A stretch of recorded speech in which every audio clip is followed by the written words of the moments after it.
आचार्य कल्प पंडित कोडरमल जी द्वारा रचित मोक्ष मार्ग प्रकाशक ग्रंथ अधिकार 9वां। मोक्ष मार्ग का स्वरूप आत्मा का हित मोक्ष ही है। जीव दुखों को सहन नहीं कर सकता। दुख का नाम आकुलता है। आकुलता जहाँ नहीं होती उसी का नाम मोक्ष है।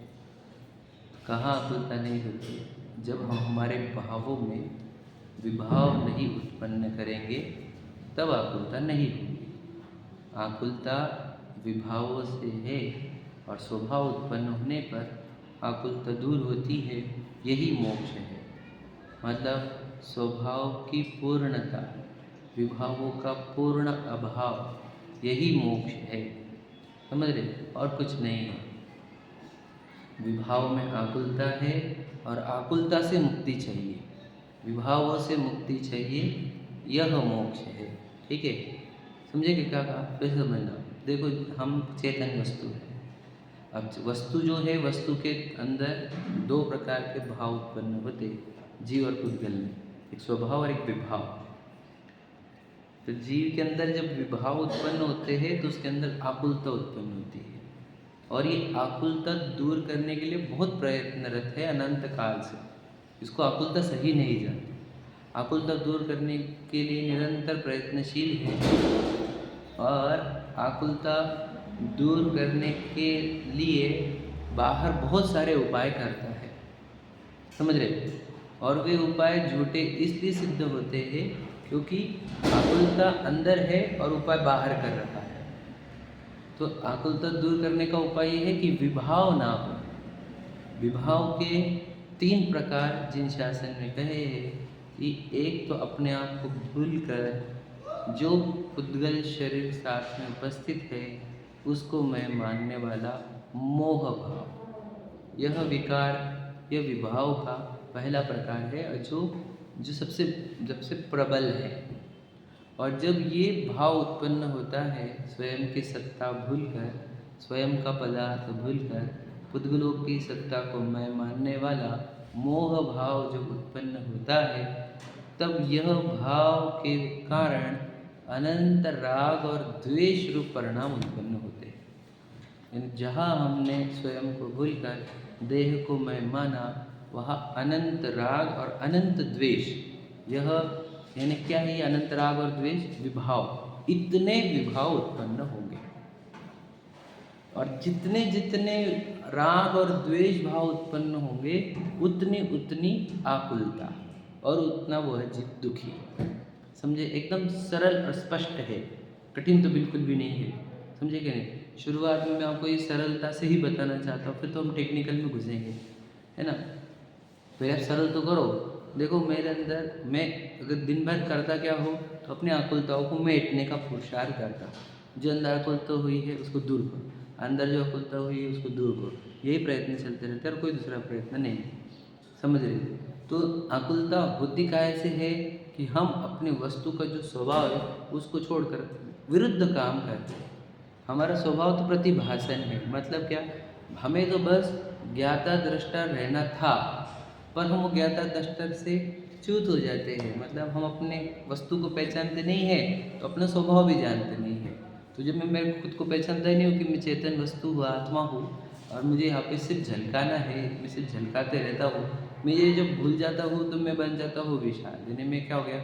इस पूर्व कर्म के निमित्त से जो शरीर उत्पन्न हुआ है, जिसको जो नाम दिया है विशाल जैसे, तो उस नाम को मैं मानता हूँ, उस वस्तु को मैं मानता हूँ, ये पुद्गल शरीर को। अब ये मैं माना, अब क्या हो गया? विशाल से संबंधित बहुत सारी चीज़ें चाहिए और बहुत सारी चीज़ें नहीं चाहिए।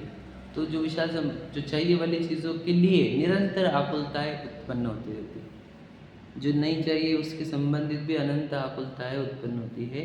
ये विभावों की जड़ियाँ लग जाती है जहाँ हम अपनी सत्ता को भूलकर पर वस्तु को मैं मानते हैं। वो मोह भाव से अनंत क्या निकलते हैं? राग द्वेष वाले विभाव।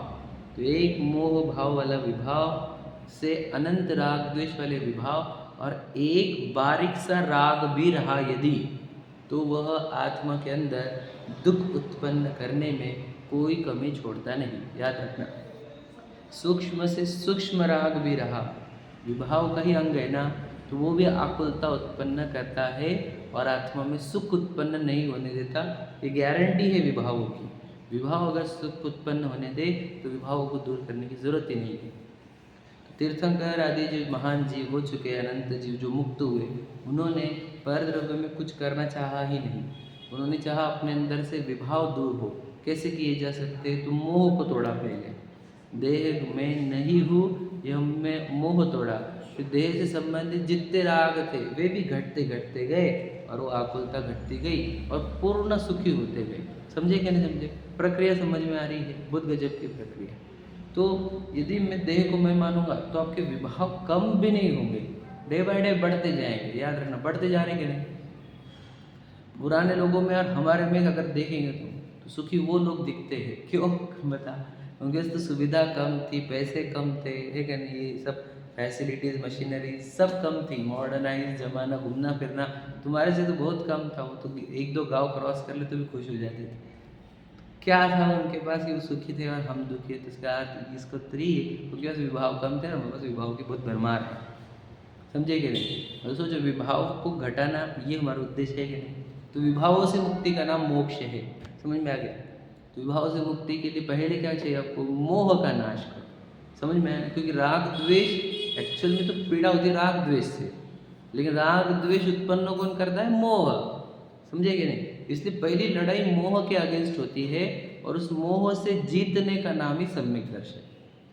समझ में आया प्रक्रिया? मतलब यहाँ जैसे आपने सम्यक दर्शन प्रकट कर लिया, आपको राग द्वेष की मात्रा है, तो कल ही बताया था मैंने, अनंत गुना घट जाती है। और अनंत गुना राग द्वेष की मात्रा घटने पर उत्पन्न क्या होगा? विभाव घटेगा तो सुख उत्पन्न होगा, क्योंकि स्वभाव उत्पन्न होगा। समझे कि नहीं समझे? बताता हूँ मैं, वो भी बताऊंगा, लेकिन समझना। देखो जैसे क्या, जैसे हमने स्वीकारा कि मैं आत्मा हूँ, ये जाना और पहचाना ना, इसका नाम सम्यक दर्शन और सम्यक ज्ञान है। जैसे ये जाना और माना, उसी के साथ आपको पता चल गया शरीर पर द्रव्य है, शरीर पूर्व कर्म के उदय से संचलित है। अब शरीर से रिलेटेड कोई चीज़ ना मिले तो इतना दुख नहीं होगा जो पहले होता था। समझे कि नहीं? ये आकुलता घटी कि नहीं घटी? बताओ। ऐसे थे पहले कुछ चीज़ें कि मुझे चाहिए बोले तो चाहिए ही, ऐसे थे ना कुछ चीज़ें। अब कैसे हो गए?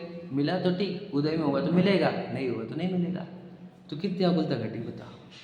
ये तो मैंने एक एग्जाम्पल बताया आपको। और जो एक्चुअल में देख लेता है अपने आप को, आत्मा और शरीर को भिन्न, उसको तो पता चलता है पूरा पिक्चर पूर्व कर्म का संरचित है, तो इसमें क्या आकुलता कर रहा है? इतनी आकुलता घटती है उसकी, हम बताएं क्या बताएं?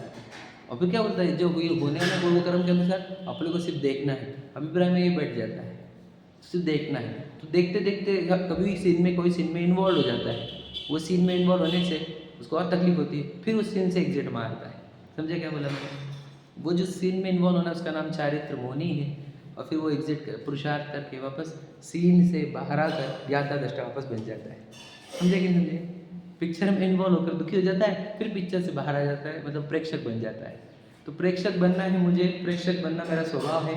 प्रेक्षकता में सुख है ना, इन्वॉल्व होने में दुख है। समझ पा रहे एग्जाम्पल? दृष्टांत समझो तो आपको पूरा विश्व समझ में आ जाएगा। समझे? तो पहला काम हमारा ये मोह से बाहर आओ। मोह से बाहर आने का नाम सम्यक दर्शन।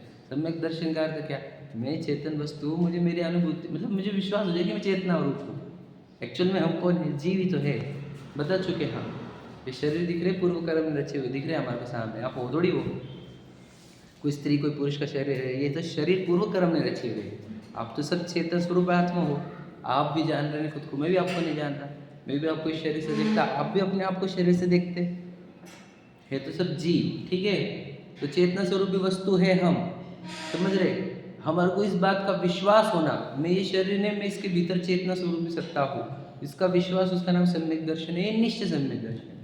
यहाँ पे विपरीत अभिनिवेश टूट गए, शरीर में हो वाला। समझे कि नहीं?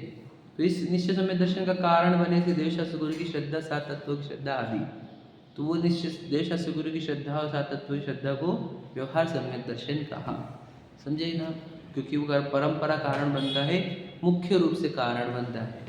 लेकिन उसमें से भी कोई जीव यदि विपरीत अभिनिवेश तोड़ना नहीं करे, सिर्फ देवशास्त्र गुरु की आराधना में लगे, सात तत्वों के विचार में लगे, लेकिन मैं कौन हूँ ये विचार ना करे, मैं कौन हूँ ये विचार न करे तो उसके भी विपरीत अभिनिवेश नहीं टूटते।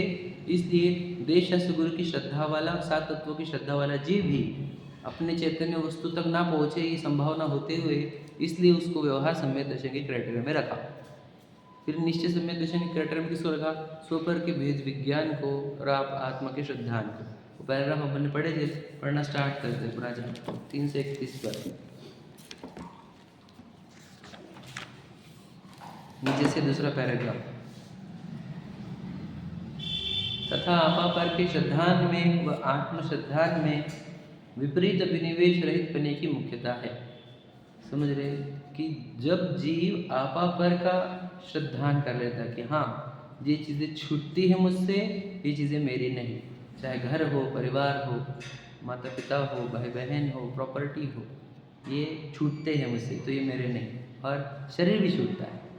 यही विशाल नाम की एंटिटी यहाँ पर रह जाएगी, मैं नहीं जाऊँगा, मैं चला जाऊँगा। विशाल नाम की एंटिटी पूरी जो है वो भी पर पदार्थ में आती है। इतना जिसको श्रद्धान होता है, स्वपर का श्रद्धान इसी को बोलते हैं। समझ रहे? वो तो जिनेंद्र भगवान के अनुसार, जिनवानी के अनुसार स्वपर में स्व में क्या आता है पता आपको? सिर्फ त्रैकालिक ज्ञान है। शुद्ध शुद्ध पर्याय भी, अशुद्ध पर्याय भी बाहर है, शुद्ध पर्याय भी बाहर है, पदरगत पूरे ही बाहर है। वो त्रैकालिक सत्ता है, स्व है, बड़ा सूक्ष्म है ही। लेकिन समझना, मैं तो इतना ही बोल रहा हूँ कि आत्मा तो को स्व में रखो और बाकी चीज़ों को पर में रखो। आत्मा के अंदर जो विभाव होते हैं वो भी पर में जाते हैं, स्वभाव भी पर में जाते हैं। मतलब त्रैकालिक सत्ता में है, लेकिन अभी वो थोड़ा सूक्ष्म है। मैं वो चैप्टर नहीं खोल रहा हूँ आपका, लेकिन मैं बताना चाहता हूँ इतना ही कि देखो शरीर पर में आता है, पहले तो ये समझ लो। इतना पर है वो कि बोलो आपको आपके अनुसार चलता नहीं है, बिल्कुल इतना पर है। और क्या बोले हम, आपके अनुसार चलता है। तुम कलर चेंज करना चाहो, होगा, झुर्रियाँ नहीं होने देने की, बाल वाइट नहीं होने देने की, रोग नहीं होने देने की, करो वाला तुम्हारे हिसाब से। वो अपनी पूरी सिस्टम चलती कि नहीं? तुम खिला रहे अच्छा आइटम, उसके पेट खराब हो जा रहा, समझे कि नहीं? तुम ये कर रहे, बीमारियाँ हो जा रही, हमारे इन्फेक्शन हो जा रहे ना, कोई साइड इफेक्ट, किसी से साइड रिएक्शन हो जा रहे, किसी की एलर्जी हो जा रही, ये क्यों हो रहा है? समझे कि नहीं? और मैं शरीर से संबंधित 100 चीज़ें गिना सकता हूँ जो जिसका उत्तर आता है, करते नहीं है। बोलो, नींद आती है, भूख लगती है, प्यास लगती है, कोई भी चीज़ कहिए नहीं आती, बुढ़ापा आता है, रोग आते हैं, सब आने में से, उबासी आती है। अब समझना, आप बीमारियाँ आती, करने वाला काम ही नहीं इधर। शरीर के साथ सब बहुत सारी चीज़ें हैं, लिस्ट है हमारे पास, ये सब आने वाली चीज़ें हैं। तो शरीर इतना प्रकट पर है, फिर वो प्रकट पर भी पर नहीं लग रहा। ये हमारी नींद है, अनादि की मोह नींद। समझ रहे? जागने का समय है तो जागने के लिए कह रहे, जिसने स्वपर का भेद ज्ञान किया, स्वपर का विचार किया, निर्णय किया, उस जीव को सम्यक दर्शन होगा। वो निश्चय सम्यक दर्शन की क्राइटेरिया में रख रहे, किसको? स्वपर भेद विज्ञानी को भी और आत्मश्रद्धानी को भी। देखो, आपापर के श्रद्धान में व आत्मश्रद्धान में विपरीत अभिनिवेश रहित बनने की मुख्यता है। यहाँ पर तो क्लियर कट विपरीत अभिनिवेश के ऊपर ही अटैक है। आपापर में शरीर को पर में रख रहे हैं तो विपरीत अभिनिवेश के ऊपर ही अटैक है, और आत्मा शब्द बोलने पर भी विपरीत अभिनिवेश के ऊपर ही अटैक है।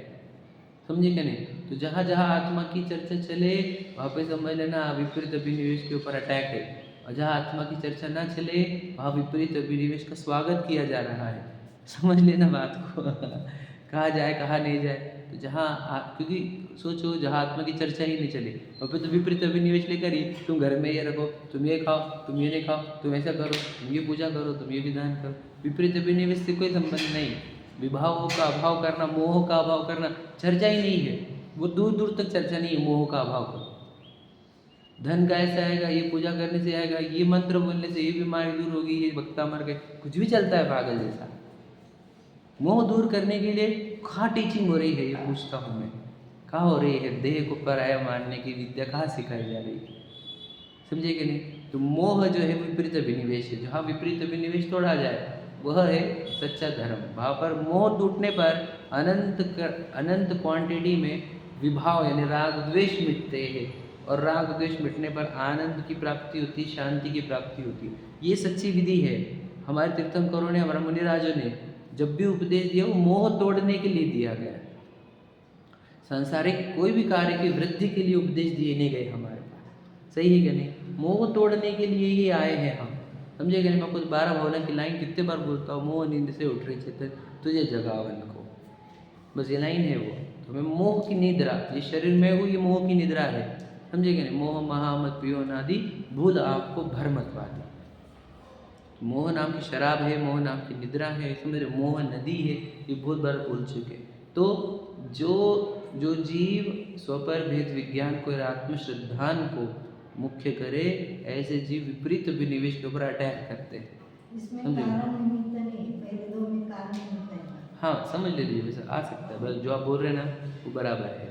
उसको वो कारणों में जाते हैं, इसलिए वहाँ पर व्यवहार उपमा भी दी गई है, समझ गए। इसलिए मैंने बताया था प्रोसेस में वो दोनों लगते हैं, प्रोसीजर कि मैं विपरीत अभिनिवेश को कैसे नाश करूँ, तो अब सच्चे देशा गुरु से 7 तत्व के माध्यम से आ सकते हैं। यहाँ पर प्रोसीजर में वे दोनों रिक्वायर्ड है, लेकिन वो प्रोसीजर है कि नहीं। प्राप्ति जो करना है वो ये है, स्वपर भेद विज्ञान और आत्मश्रद्धान, समझे कि नहीं। ये वो प्रक्रिया है, ये फल है, ठीक है। देखो तो मुख्य रूप से ये दो, हाँ मुख्य रूप से ये दो, मतलब आपा पर का श्रद्धान हुआ किसी को तो हम उसको सम्यक दृष्टि बोल सकते हैं, निश्चय वाला, समझे कि नहीं। 7 तत्व की श्रद्धानी को निश्चय सम्यक दृष्टि नहीं बोल सकते, ये बात समझेगा क्या कह रहा हूँ मैं। क्यों? क्योंकि आपा पर की श्रद्धानी तो निश्चय सम्यक दृष्टि ही है, लेकिन 7 तत्व की श्रद्धानी निश्चय सम्यक दृष्टि हो भी सकते, नहीं भी हो सकते, क्योंकि 7 तत्व की श्रद्धानी में से कुछ जीव मिथ्या दृष्टि रह जाते हैं, ये तो कहा है उन्होंने। इसलिए 7 तत्व के श्रद्धान वाले को नहीं बोल सकते हैं, स्वपर भेद विज्ञानी को, जैसे स्वपर भेद ज्ञान वाले को हम निश्चय सम्यक दृष्टि कह सकते हैं, क्योंकि ये समय सार्जी की शैली है। अब क्या हुआ है, वही जो भैया का प्रश्न था कि कहीं पे आप बोल रहे हो 7 तत्वों को मुख्य कारण, कहीं बोलते हो आप स्वपर भेद विज्ञान को। तो याद रखना, जब आप प्रारंभिक भूमिका में है, आपको 7 तत्वों का ही अवलंबन लेना है। सबसे पहले तो देशास्त्र गुरु का, फिर 7 तत्वों का, फिर स्वपर भेद विज्ञान पर आओ। 7 तत्वों में पहले 7 तत्व, फिर स्वपर भेद विज्ञान। ऐसा क्यों? क्योंकि 7 तत्वों में आने पर आपको आश्रय बंधन दुखदायक लगेंगे, इच्छाएं दुखदायक लगेंगी, उसको नाश करने का उद्देश्य आ जाएगा, समझ रहे कि नहीं। संवर निजरा मोक्ष मतलब मुझे आत्मा में लीन होना है, ये पक्का होने के बाद जब आप आपा पर में आओगे तो अच्छा काम करोगे। नहीं तो क्या हो जाता है, लोग 7 तत्व वाला चैप्टर मिस करके आपा पर आते हैं, जो हम चर्चा कर चुके हैं। कोई 7 तत्वों का चैप्टर स्किप करके आपा पर आता है, तो आपा पर की चर्चा तो करता है, राग द्वेष खुलेआम करता है। स्वच्छंदी हुआ घूम फिरता है, समझे कि नहीं। इसलिए क्रम दिया उन्होंने कि क्रम से चलो, ये क्रम से चलो, नहीं तो स्वच्छंदी हो गए, बहुत आश्रयबंद हो गए, समझे कि नहीं। तो जिसने जिसने देश आश्रय गुरु की लेवल क्रॉस की है, उसने 7 तत्वों की श्रद्धा पर आना चाहिए। 7 तत्वों की श्रद्धा के बाद वे आपा पर के श्रद्धान का प्रयास करें, समझे कि नहीं। क्योंकि 7 तत्व में जीव अजीव जो है वह आपा पर के लिए ही है, और आश्रयबंध संवर निद्रा मोक्ष आत्मा में लीनता की अपेक्षा से कहे जाते हैं, समझ रहे।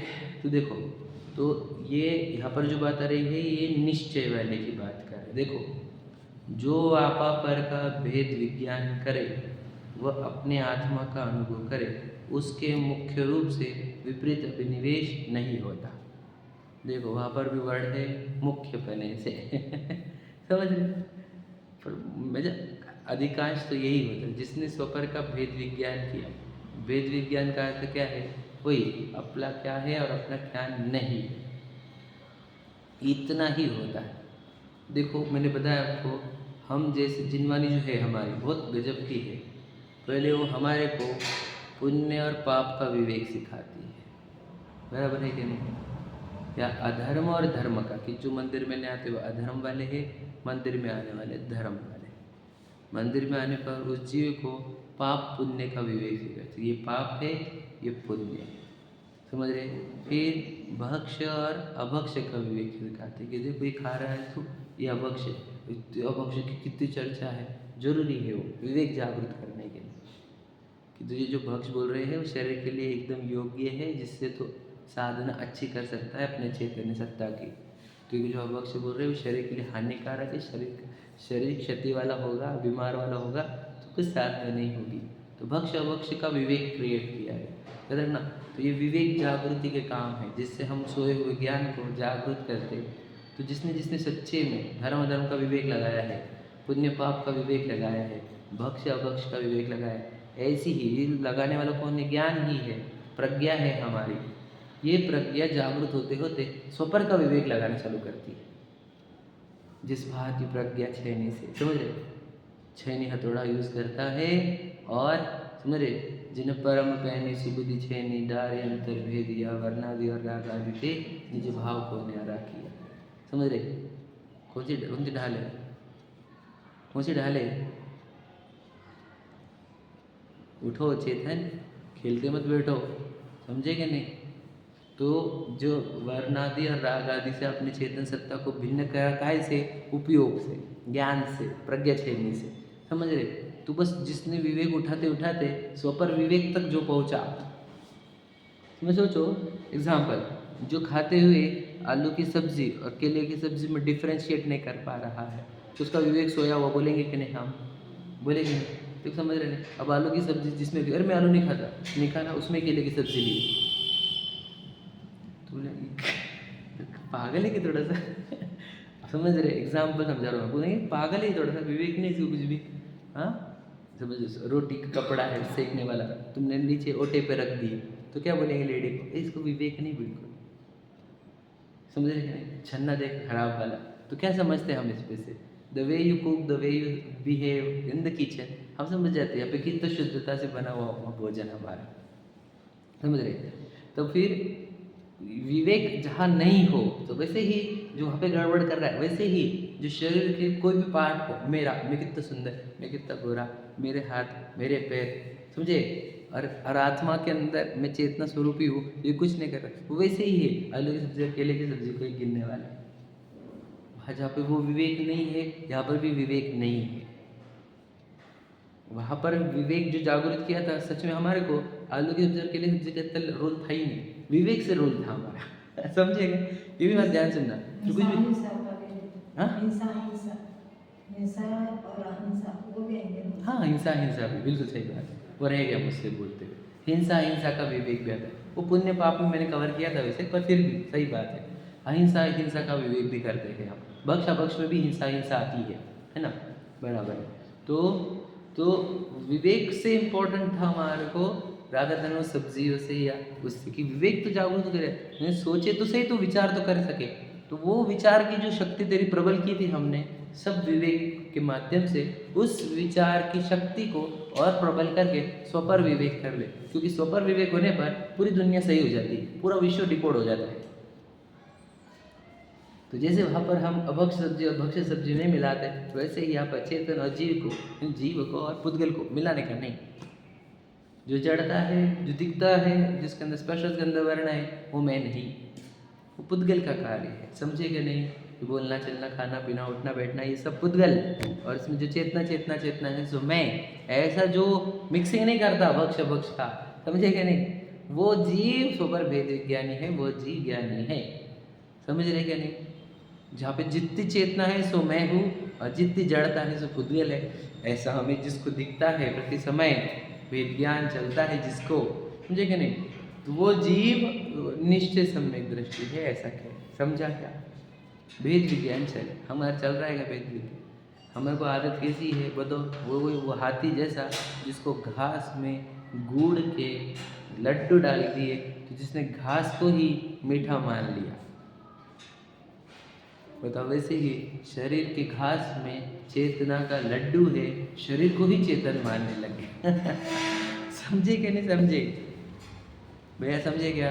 तो जैसा वो पशु है जो घास को मीठा मान रहा है, वैसे ही जो शरीर को चेतन मान रहा है वो भी पशु है, नहीं है?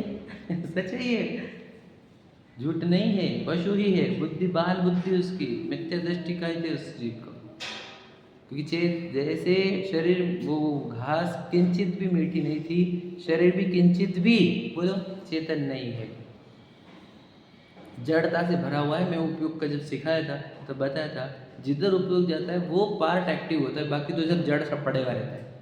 हाँ या नहीं? अभी भी देखो पूरा जड़ पड़े हुआ है शरीर तुम्हारा, मुझे दिख रहा है यार से, है क्या नहीं? आपको मेरा शरीर दिख रहा होगा, है क्या नहीं? शरीर जड़ है, चेतना चल रही है, एक्टिव चेतना है, शरीर तो डीएक्टिवेट है यहाँ पे। फिर भी वो लड्डू मीठा गुड़ था, घास मीठी नहीं थी। वैसे ही जड़ शरीर है, चेतना तो आत्मा की थी, फिर वो दो का भेद ज्ञान नहीं करता। इसी को मिथ्या दृष्टि कहते हैं। पर विवेक से ये होता है, यहाँ पे जड़ता जड़ता वाला पार्ट पूरा पर में जाता है, अचेतना चेतना वाला पार्ट स्व में आता है। जो इतना काम कर लेता है उसको शरीर की पूरी एक्टिविटी पराई में जाती है, और जो चेतना रूप एक्टिविटी है वो स्व में आती है। समझ रहे? उपयोग विचार और इतना ही अपने में रखना ज़्यादा से ज़्यादा, मुख्यतः से तो उपयोग को ही, लेकिन विचारों को भी ले लेना, भावों को भी स्व में रख लेना। तो उपयोग और भाव वाला पार्ट मेरा और बाकी सब पर है। समझा क्या बोला काकी जी? समझा? उपयोग और भाव को ले लिया हमने स्व में, ठीक है। वैसे हम जब आगे बढ़ेंगे तो भावों को भी बाहर में डालेंगे और उपयोग को भी बाहर में डालेंगे, लेकिन अभी वो मत करो, वो आगे की स्टेजेस है। समझे क्या? पहले तो जड़ चेतन का ही भेद ज्ञान होता है, समझे क्या? नहीं समझ? फिर बाद में स्वभाव विभाव का भेद ज्ञान होता है, वो बाद में समझाएंगे। लेकिन पहले जड़ चेतन का तो हो, है क्या नहीं? कुछ लोग स्वभाव विभाव का भेद ज्ञान करने लगे जड़ चेतन का छोड़कर पज्जय मूढ़ा पर समया का अर्थ सुना है? विलन सुनिए तो पज्जय कौन? ये जो विशाल है पर्याय है, इसके अंदर जो मूर्छित है वही पज्जय मूढ़ा है। समझे? शरीर कोई जड़ता, समझे कि नहीं? शरीर जड़ से भरा हुआ है, इस शरीर की जड़ता को पहचान कर इससे पूरा इंटरेस्ट गॉन हो जाना, वही सम्यक दर्शन है। सुपर भेद विज्ञान समझा। लड्डू का एग्जाम्पल याद है, हाथी का, इस समय सार जी में आया दृष्टांत है, अमृतचंद्र जी ने यूज़ किया होगा दृष्टांत, शायद याद नहीं, पर वो समझ में आया। दो चीज़ें थी पर, घास फीकी वाली, गुड़ मीठा वाला। वैसे ही दो वस्तु है, एक जड़ शरीर और एक चेतना। यहाँ पर आपकी चेतना गायब कर दो, शरीर को जलाने के लिए नहीं खिंच जाएंगे। समझे कि नहीं? यहाँ पर एक शरीर के साथ चेतना है, इसलिए आपको यहाँ पे बैठने दिया जा रहा है समझे कि नहीं? यानी इस शरीर को यहाँ पे आने दिया जा रहा है। यहाँ से चेतना गायब करो, शरीर को एंटर भी नहीं करेंगे हम इसके अंदर। सही है कि नहीं? सीधी सीधी बात है। अब सोचो, वो चेतन वस्तु जिसके वजह से शरीर के अंदर, शरीर को एंट्री मिली यहाँ पर, वो चेतन वस्तु गायब हो गई, खुद को भूल ही गया, वो जड़ वस्तु मानता है खुद को। कितना पागल है बेटा।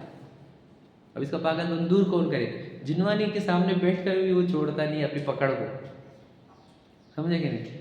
अब वो अभी अब बोलेंगे हम बहुत ट्राई करते, नहीं होता हमारे से। तो आप वस्तु को अभ्यास करना चालू करो, जिनवानी को सूक्ष्मता से अभ्यास करो, द्रव्य गुण पर्याय के चैप्टर अच्छे से गहराई से करो।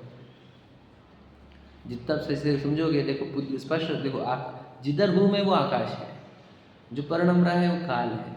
समझ रहे? गति स्थिति होती है वो जीव धर्म, स्पर्श गंध वर्ण वाला पूरा शरीर है, पुद्गल है। तो इसमें जो जानन है सो मैं हूँ, जो इन सबको देख रहा है, समझ रहा है कि नहीं? हर समय एक समझने की और देखने की पर्याय निकलती है, सो मैं हूँ। अब आपको कैसे हो गया? अब अनादि से पुद्गल को देखा है तो अंदर भी पुद्गल देखना चाहते, तो पुद्गल नहीं है वो, अंदर भी कोई कलर देखना चाह रहे हैं, अंदर भी कोई शेप देखना चाह रहे हैं। तो शेप देखना है तो देह प्रमाण करो, लेकिन कलर तो नहीं मिलेगा वहाँ पर आपको। वहाँ पर जानन देखन वाली पर्याय मिलेगी बस। है तो अनंत गुणों की सत्ता, लेकिन आपको पहचान नहीं है। तो जानना जहाँ से हो रहा है, जानन की ज्ञान की प्रतिपल उठे तरह उस पर्याय को पकड़ो। पर्याय के पीछे गुण है, गुण के पीछे द्रव्य। समझ रहे ना? जानन चल रहा है कि नहीं चल रहा है, उस पर्याय को पकड़ो।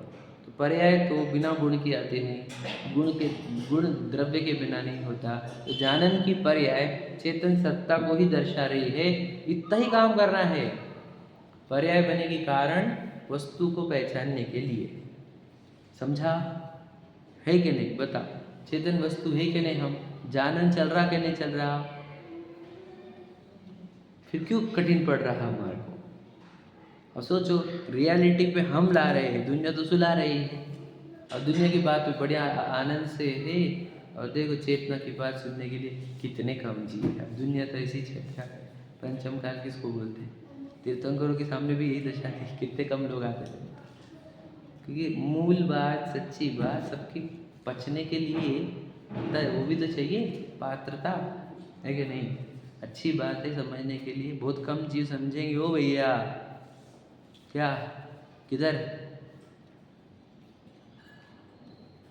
कौन है अपन? सच में? कहाँ समझा? जिनवानी में समझा ना, अंदर नहीं समझा ना। करा क्या आपने? नहीं किया ना? करना है कि नहीं करना है? तो सोए रहना है बस, समझ रहे? नींद से उठो, चेतन वस्तु है, चेतना रूप पर्याय निकल रही ना हर समय, वो अपन है। उधर मत लेके जाओ उस उपयोग को, जो सुना जा रहा, जो शब्द आ रहे उधर लेकर जाओ, समझे कि नहीं? देखो, तो पढ़ते हैं हम थोड़ा सा। जो आपा पर का भेद विज्ञान करे, वह अपने आत्मा का अनुभव करे, उससे उसके मुख्य रूप से विपरीत अभिनिवेश नहीं होता, समझे कि नहीं? इसलिए भेद विज्ञानी को व आत्मज्ञानी को सम्यक दृष्टि कहते हैं, समझे कि नहीं? सम्यक दृष्टि किसको कहना? भेद विज्ञानी को कह सकते हो या आत्मज्ञानी को कह सकते हो। दो नाम दे दिए मैंने, क्यों? क्योंकि भेद विज्ञानी के विपरीत अभिनिवेश नहीं रहते हैं और आत्मज्ञानी के विपरीत अभिनिवेश नहीं रहते हैं। हमारे को क्या चाहिए था? अभिप्राय में से विपरीत अभिनिवेश टूटे, समझे? तो आप बोलोगे ये बड़ा कठिन जा रहा है चैप्टर, बोरिंग भी हो रहा है, ऐसा अगर आपको लगे, किसी को नहीं लगेगा पर फिर भी मैं आपको बोल रहा हूँ, आप अगर ये चैप्टर क्लियर नहीं करोगे अपने जीवन में तो आपको ये भ्रांति रहेगी जो अनादि से कि मैं शरीर हूँ। और फिर ये भ्रांति होने से क्या होगा? जीवन भर के लिए बहुत सारी चिंताएं, भय, आकांक्षाएं, आशाएं, इच्छाएं से तड़पोगे। एक एक इच्छा आपको तड़पाने में कमी नहीं रहेगी। सोचो, एक विवाह के चक्कर में पत्नी बच्ची भी आ गई है ना, फिर उनके लिए घर भी आ गए, गाड़ी भी आ गई, प्रॉपर्टी भी लेनी पड़ रही, तो उनकी आगे पीढ़ियों का भी सोचना पड़ रहा है। सोचे तुम, एक चक्कर कितना लंबा पड़ता है नहीं पड़ता इतना लंबा। हम बोलना चाह रहे हैं वो समझना जरा गहराई को। और फिर इसमें से एग्जिट सब बोलते हैं, बस मेरे बच्चे की शादी हो दो, बस मेरे पोते की शादी हो। सर कोई एग्जिट ही नहीं है दलदल में से। बहुत कम बिरले जी होते जो एग्जिट मार लेते सही टाइम पे, बाकी तो उलझते ही जाते हैं, समझे क्या नहीं? इसमें से तो बोलना ये है कि यदि हम ये चैप्टर क्लियर नहीं करेंगे तो हम उलझे हुए रहेंगे पूरे जीवन भर। मृत्यु निकट आएगी तब भी उलझन निकलेगी नहीं, उलझे हुए ही रहेंगे, समझे क्या नहीं? अंतिम समय तक वही मोह की बातें विचारों में आएगी, ये थोड़ी आएगी कि मैं शुद्ध चैतन्य सत्ता हूँ। इसलिए ये चैप्टर क्लियर करना बहुत जरूरी है। मोह छूटेगा तो अनंत राग द्वेष छूटेंगे, अनंत आकुलताएं छूटेगी और शांति और आनंद की प्राप्ति होगी। क्या है? क्या अपना इधर टेम्प्ररी हूँ, मुसाफिर हूँ यार, समझ रहे ना? घर है ना ठिकाना, रूल है ये। हम मुसाफिर हैं, उड़ उड़ कर यह चेतन गति गतियों में जाता है। सोचो, थोड़े दिन के लिए आए हैं, टेम्पररी जीवन में सब कुछ परमानेंट चाहिए इसको ठीक है? सब कुछ परमानेंट चाहिए कि नहीं? अब सोचो, किसको लग रहा है कि मैं यहाँ पे ट्रैवलर हूँ? ट्रैवलर हूँ मतलब मुसाफिर, मैं बस यहाँ से वहाँ घूम रहा हूँ, ये लग रहा है हमारे को? नहीं, हमको तो इस घर में परमानेंट रहना है क्या नहीं? बताओ, लग रहा है? ओ भैया, घर है क्या नहीं अपना? ये भी घर नहीं है अपना। मैं वो गया था उनको पूछा घर खुद का क्या? बोला हाँ, बोला खुद का। बोला अच्छी बात है तो बोला खुद का घर नहीं है, कोई तो किराए के घर को समझेगा इस बात को? नहीं, हमारा खुद का है, हमने लिया है 2 साल पहले आप समझाए कैसे जीवों को? कितने बोले अज्ञानी जीव दुनिया में है क्या नहीं?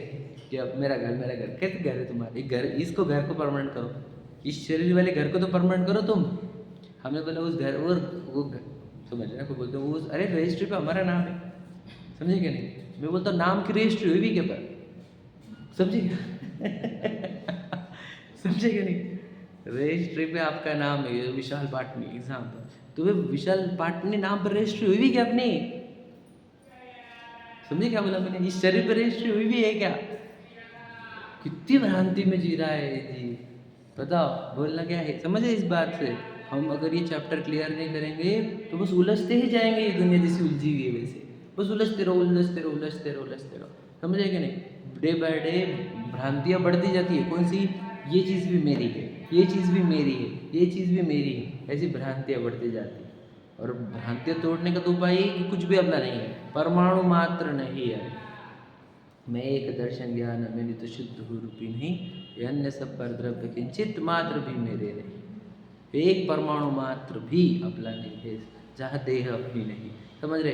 ये भ्रांतियाँ तोड़ने के लिए है, तोड़ो भ्रांति, स्वपर भेद विज्ञान लगाते रहो। समझ रहे? हर समय। समझ रहे? ऐसा ना हो जाए मैं हाथी जैसा घास को ही मीठा मानने लगूँ। ये बात याद रखना, हाथी जैसे मोटी बुद्धि के मत बनो। समझे कि नहीं? वो हंस जैसा बनो। बोलते ना, जो दूध दूध निकाले लेता है ना, पानी पानी छोड़ देता है। हंस की उपमा क्यों दी जाती है? बहुत बहुत शास्त्रों में उसका वर्णन आता है। हंस बनो, हंस बनो। हम भी वही बोल रहे हैं, इसमें चेतना चेतना को अपना निकालो, जड़ता जड़ता को छोड़ते चलो। समझेंगे नहीं? जड़ चीज़ों से संबंध तोड़ते चलो। वो लाइन है ना, जड़ चेतन होकर जड़ द्रव्यों से कैसा नाता जोड़ ले।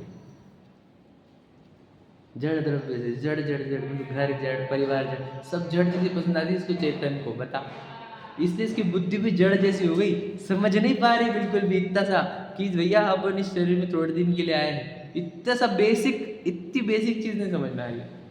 इसको जड़ बुद्धि ही बोलते हैं, बुद्धि जड़ हो गई। समझे क्या नहीं?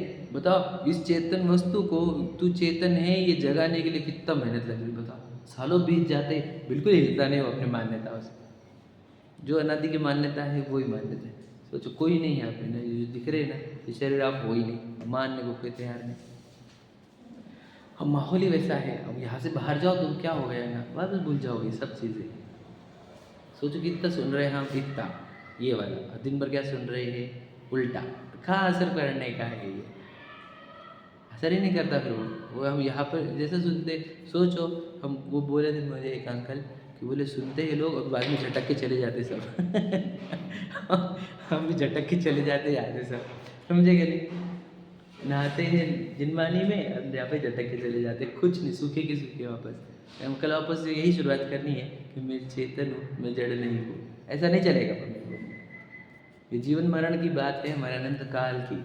समझ रहे? यहाँ से हम पार होंगे तो पार होंगे, नहीं तो नहीं। मनुष्य का शरीर क्या बताए हम आपको, इसकी कीमत कितनी होती है, कितनी बड़ी कीमत होती है पता है आपको? देखो तुम, अनंत जीव राशि, कहा मनुष्य का शरीर। समझ रहे? बहुत गजब का है ये। मैं तो कल ही कैलकुलेट कर रहा था कि इसकी काउंट अगर करे तो कितनी महंगी है। तो मेरे तो वो तो काउंट नहीं किया जा सकता, शब्दों में बोला भी नहीं जा सकता। सिर्फ इतना समझ में आता है, सबसे महंगी चीज़ अपने पास। जैसे किसी ने रोल्स रॉयस ली और उसको मालूम पड़ा कि भाई तेरे पास सिर्फ 15 दिन है, ठीक है, बाद में हम ले लेंगे, तो 15 दिन वो रोल्स रॉयस कहाँ लेके जाएगा वो बताओ बोला? आपके हिसाब से बिजनेसमैन है तो बिजनेसमैन कहाँ ले जाएगा?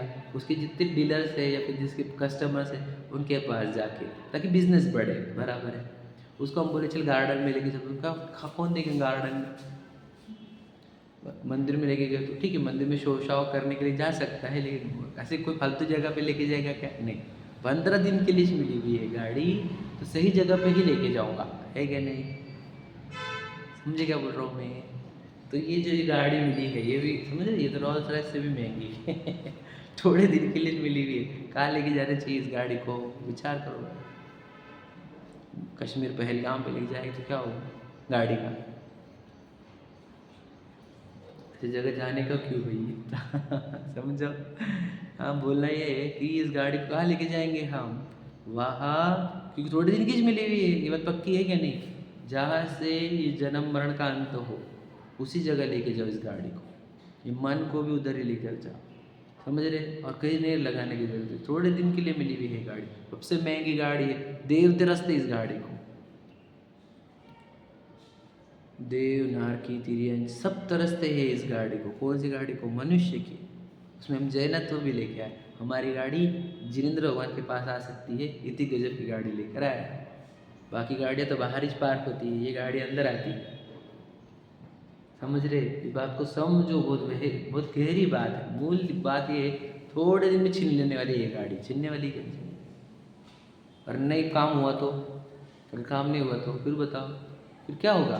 फिर वापस ही गाड़ी तो मिलने की नहीं बाबा, तिरंच में जाओ तुम, निगोद में जाओ, ऐसा होगा। इसलिए जागरूक होने के लिए स्वपर भेद विज्ञान निरंतर बना रहे। जब तक हमारे को शरीर की जड़ता और अपनी चेतना भिन्न भिन्न ना दिखे तब तक बोलते हुए चेतना भिन्न दिखे, खाते हुए चेतना भिन्न दिखे, चलते हुए चेतना भिन्न दिखे, गाते हुए, रोते हुए, सोते हुए, सब जगह चेतना भिन्न, जड़ भिन्न।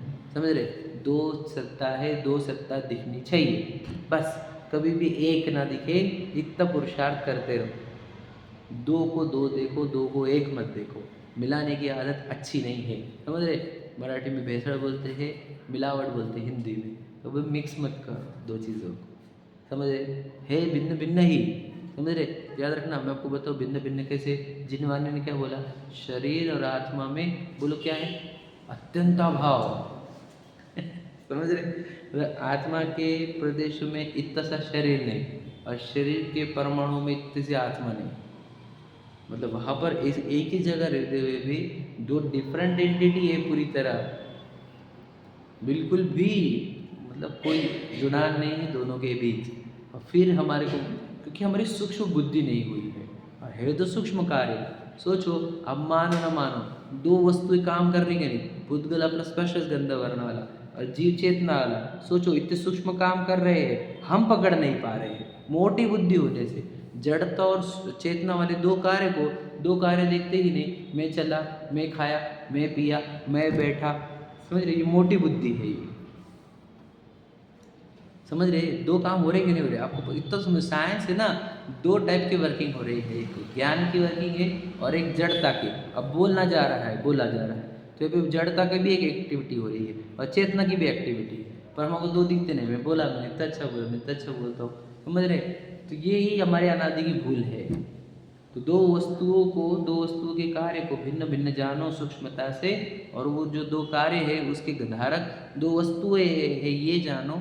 और फिर जिसको ये हो जाता है उसको हर समय अपनी चेतना भिन्न दिखती रहती है और बॉडी की एक्टिविटी भिन्न दिखती रहती है, और ये वेद विज्ञान है। और इससे क्या होता है? इससे सिद्ध बनते हैं, वेद ज्ञान से सिद्धा, और अस्य अभाव से बद्धा, और इसी के अभाव से बंधन होता है।